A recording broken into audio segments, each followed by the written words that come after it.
अस्सलामुअलैकुम, मैं इस अकेडमी में खुशामदीद मैं हूं अरसलान। और आज हम बात करेंगे दहलवी शोरा का तारुफ।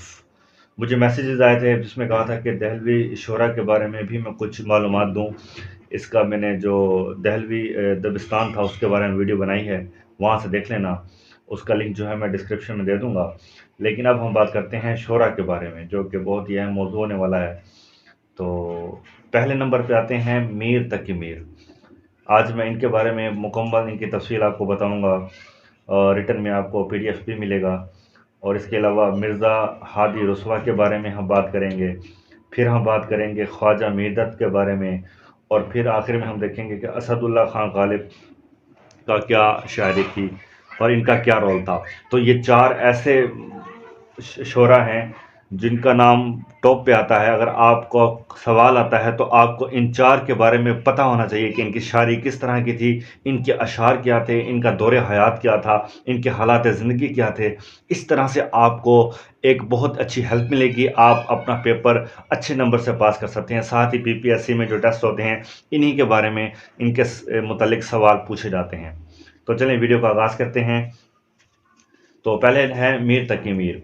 तो मीर तकी मीर 1723 को आगरा में पैदा हुए और 1810 में इनका इंतकाल हो गया।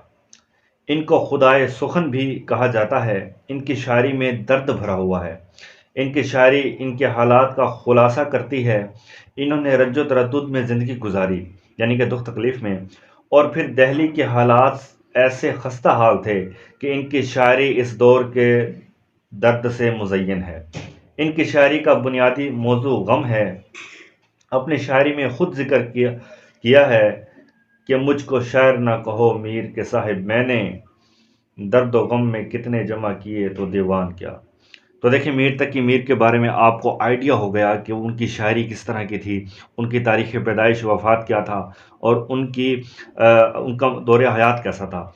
तो अगर आपको एक कंसेप्ट मिल जाएगा कि ये शायर जो हैं इनकी शायरी में दर्द था और ये दहलवी दौर से ताल्लुक़ रखते थे, तो आप उम्मीद है अच्छे नंबर से मज़ीद इसको तैयार भी कर सकते हैं। चाहे पीडीएफ से आपके नोट्स हों या कोई बुक हो, वहाँ से तैयारी कर लो। लेकिन ये वीडियो देखने के बाद आपका कंसेप्ट बिल्कुल क्लियर होने वाला है।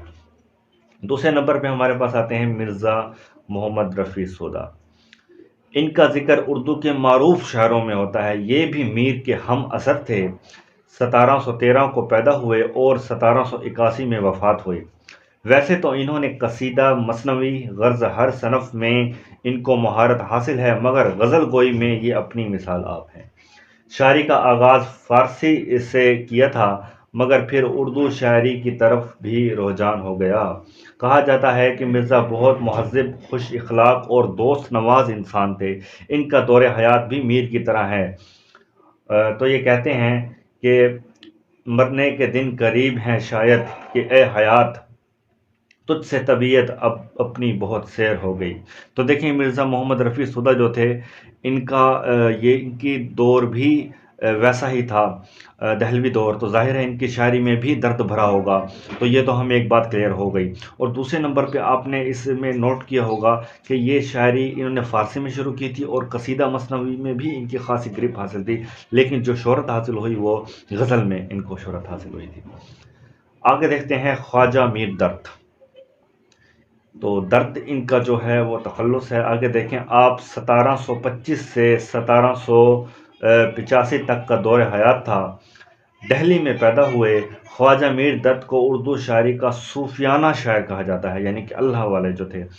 दर्द के कलाम में तसव्वुफ़ के मसाइल और सूफियाना अशार की कसरत है। दर्द की शायरी में गौर व फ़िक्र का अंसर नुमायाँ नज़र आता है, मगर दर्द के करीब मजाजी इश्क भी कम नज़र नहीं आता। इनकी इश्किया शायरी है जो हकीकी भी है और मजाजी भी। मजमूई तौर पर दर्द की शायरी दिल और रूह को मुतासिर करती है। जैसे कि आप देखें, ज़िंदगी है या कोई तूफ़ान है, हम तो इस जीने के हाथों मर चले। तो ये आपको क्लियर हुआ। अब आगे हम देखते हैं मिर्ज़ा असदुल्ला खान गालिब के बारे में। तो गालिब का दौर हयात 1797 से 1869 तक मुहित है। गालिब की शायरी हर दौर के लिए एक ज़िंदा मिसाल है। جو بھی شاعری میں مختصر سا علم رکھتا ہے تو غالب کی شاعری سے خوب آگاہ ہوگا۔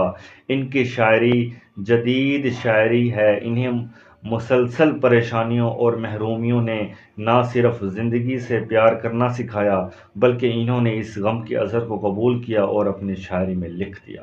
جیسے دیکھیں، نغمہ ہے غم کو بھی اے دل غنیمت جانیے، بے صدا ہو جائے یہ ساز بستی ایک دن۔ تو یہ تھے ہمارے وہ شعراء جنہوں نے دہلوی دور کے تھے، اور ان کا آپ کو ایک کنسیپٹ ملا کہ یہ کس طرح کی شاعری کرتے تھے، ان کا کیا کیا مقصد تھا۔ آپ آگے سے اپنی تیاری جب سٹارٹ کریں گے تو اگر یہ باتیں آپ کو ذہن میں رہیں گی تو امید ہے کہ اگر آپ کا 20 نمبر کا بھی سوال ہوگا تو آپ اچھے سے کور کر لو گے۔ ویڈیو اچھی لگی ہے تو لائک لازمی کر دینا، اور چینل کو سبسکرائب بھی کر دینا تاکہ ایسے ویڈیوز آپ تک آتی رہیں۔ اس کے علاوہ کوئی اور ٹاپک آپ کو مشکل لگتا ہے تو آپ کمنٹ کریں، میں اس کے لیے ضرور ویڈیو بناؤں گا۔ اپنا خیال رکھنا، اللہ حافظ۔